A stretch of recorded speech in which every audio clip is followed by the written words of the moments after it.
I, Maya Patel, never thought much about Mr. Frank Delgado, the old man who lived across the street.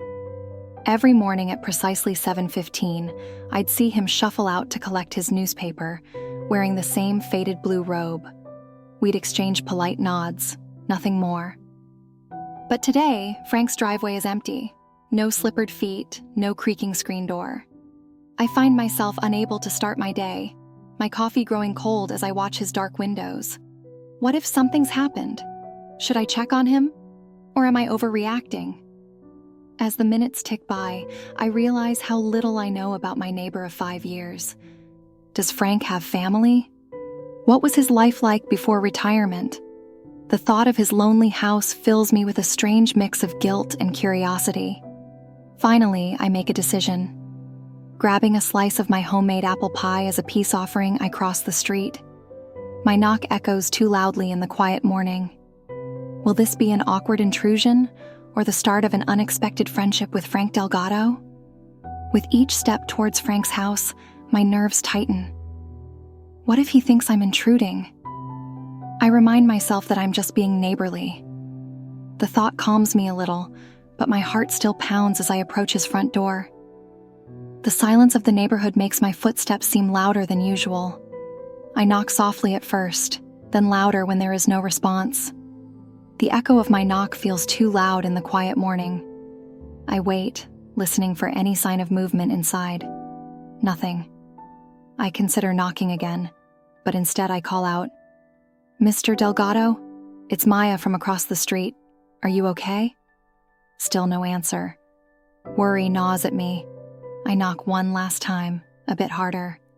Just as I'm about to turn away, I hear the faint sound of shuffling footsteps inside. The door opens slowly, revealing Mr. Delgado. His eyes, usually bright with a hint of mischief, are tired and dull today. "Good morning, Mr. Delgado," I say, holding up the plate of pie. "I brought you some apple pie. I noticed you didn't come out for your newspaper and wanted to make sure you're okay."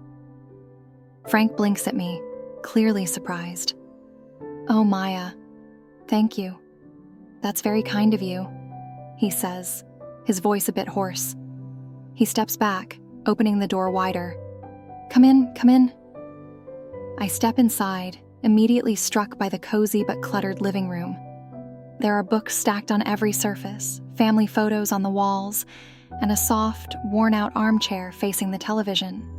It feels lived in, a stark contrast to the empty silence outside. "Please, have a seat," Frank says, gesturing to the sofa. He takes the pie from me with a grateful smile. "I wasn't feeling well this morning. That's why I didn't get the paper. Thank you for checking on me." "I'm glad you're okay," I reply, settling on the sofa. "I hope you don't mind my intrusion." "Not at all," he says, sitting in his armchair. "It's nice to have company. I don't get many visitors these days." I nod, feeling a mix of relief and curiosity. "If you don't mind me asking, do you have any family nearby?" Frank's expression grows wistful. "My wife passed away a few years ago, and my children live out of state. They visit when they can, but it's not often." "I'm sorry to hear that," I say softly. "It must be lonely sometimes." Frank nods. "It is, but I keep myself busy with my books and my garden." Over the next few weeks, I make it a point to visit Frank regularly. We settle into a routine. Every morning, after my coffee and before heading to work, I bring him a small treat. Cookies, muffins, sometimes just a cup of tea. Frank seems to enjoy the company, and I find myself looking forward to our chats. One morning, Frank surprises me by inviting me into his backyard. "I want to show you my garden," he says, his eyes twinkling with excitement. It's my pride and joy.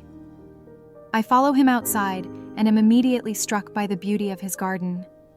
There are rows of colorful flowers, neatly trimmed hedges, and a small vegetable patch. It's clear that Frank has poured his heart into this garden. "This is amazing, Frank," I say, genuinely impressed. "You have a real talent for gardening." Frank beams with pride. "Thank you, Maya. Gardening has always been a passion of mine. It's my way of staying connected to the world." We spend the morning in the garden, with Frank showing me his favorite plants and teaching me about gardening. I feel a sense of warmth and contentment, knowing that our friendship is growing, just like his beautiful garden. One rainy afternoon, while sharing a pot of tea in Frank's cozy living room, I notice a box of old photographs on the coffee table. "May I?" I ask, gesturing to the box. Frank nods, a nostalgic smile on his face. "Of course. Those are memories from my younger days." I carefully pick up a photograph from the box. It's a black and white picture of a young Frank in a military uniform. "You were in the army?" I ask, surprised. "Yes, I served during the Korean War," Frank says, his voice tinged with pride. "Those were tough times, but they taught me a lot about life and resilience." As we go through the photographs, Frank shares stories from his past, his days in the army, meeting his beloved wife, raising his children, and the various places he traveled to. Each story is a piece of a puzzle, revealing the rich and full life he has lived. "I'm amazed at all you've done, Frank," I say, genuinely in awe. "You have so many incredible stories." Frank chuckles. "Life has a way of surprising you, Maya. I've been fortunate to have experienced so much." As the months pass, Frank and I become close friends. Our morning visits become a cherished routine for both of us. I bring him homemade treats, and he shares his wisdom and stories with me. We talk about everything: books, movies, gardening, and even the latest news. One day, Frank suggests we start a small book club. "We can read a book together and discuss it," he says, his eyes lighting up with excitement. "I'd love that," I reply. "What should we read first?" Frank thinks for a moment before suggesting a classic novel. "How about To Kill a Mockingbird by Harper Lee? It's one of my favorites." We start our book club, meeting once a week to discuss the chapters we've read. Our discussions are lively and engaging, and I find myself looking forward to them. Frank's insights and perspectives add depth to the stories, and our bond grows stronger with each meeting. As winter approaches, the days grow shorter and colder. Frank's health starts to decline, and I worry about him more. I make sure to check on him every day, bringing him warm meals and helping him with chores. One snowy afternoon, I find Frank sitting by the window, staring out at the falling snow. "Are you okay, Frank?" I ask gently. He looks up at me, his eyes filled with sadness. "I'm just thinking about my wife. She loved the snow. We used to sit by the window together just like this." I sit beside him, offering silent support. We watch the snow together, sharing a moment of quiet reflection. I realize how much Frank has come to mean to me.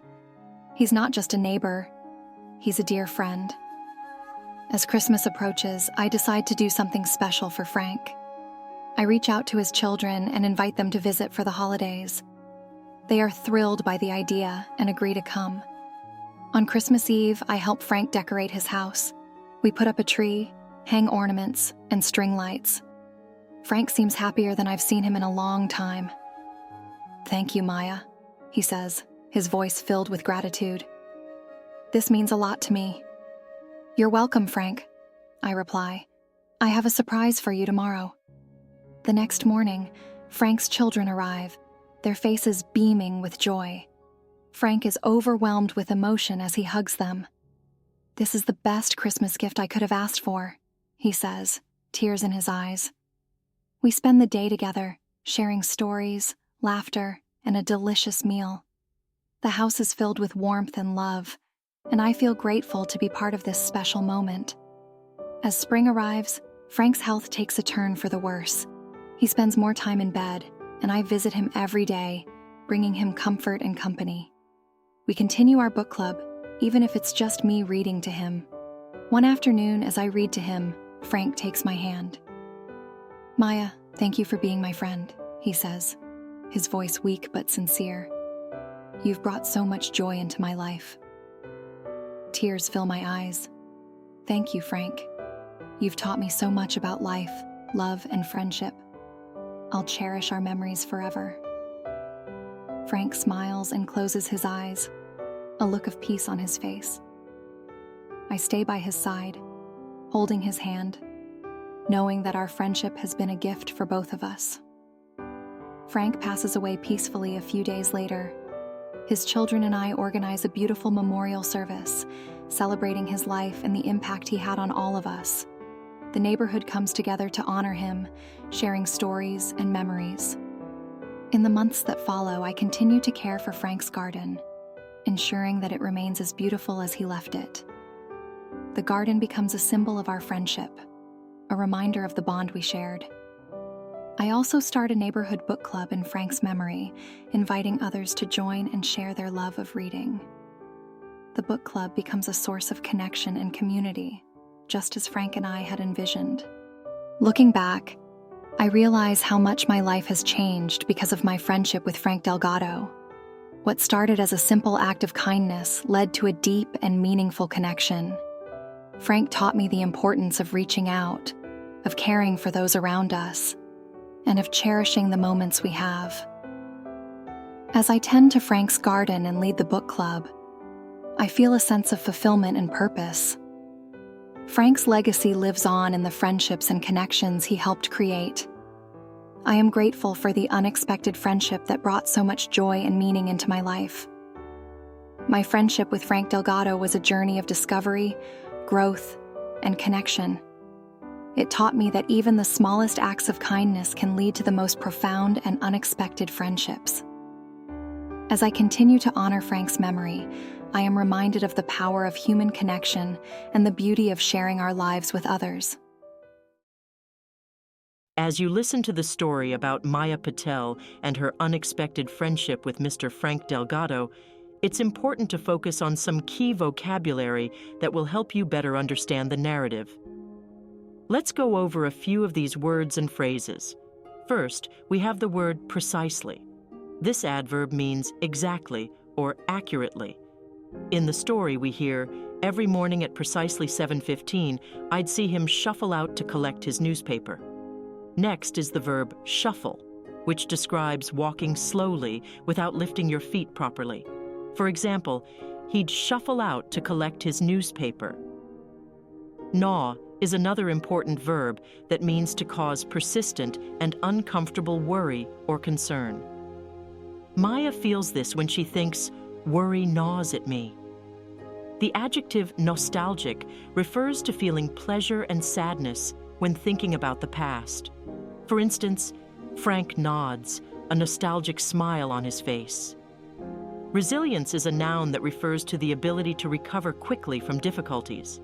Frank demonstrates this when he says, "Those were tough times, but they taught me a lot about life and resilience." We also have wistful, an adjective showing a feeling of vague or regretful longing. An example from the story is, Frank's expression grows wistful. To cherish is a verb meaning to hold something dear, with great affection and care. Maya reflects on this when she says, "I'll cherish our memories forever." The verb reflect means to think deeply or carefully about something. In the story, Maya reflects on how much her life has changed. A memorial service is a noun describing a ceremony to remember and honor a person who has died, as seen when his children and I organize a beautiful memorial service. Finally, fulfillment is a noun representing a feeling of satisfaction or happiness as a result of fully developing one's abilities or character. Maya feels this when she says, "I feel a sense of fulfillment and purpose." By understanding these words, you can gain deeper insight into the story and enhance your English language skills.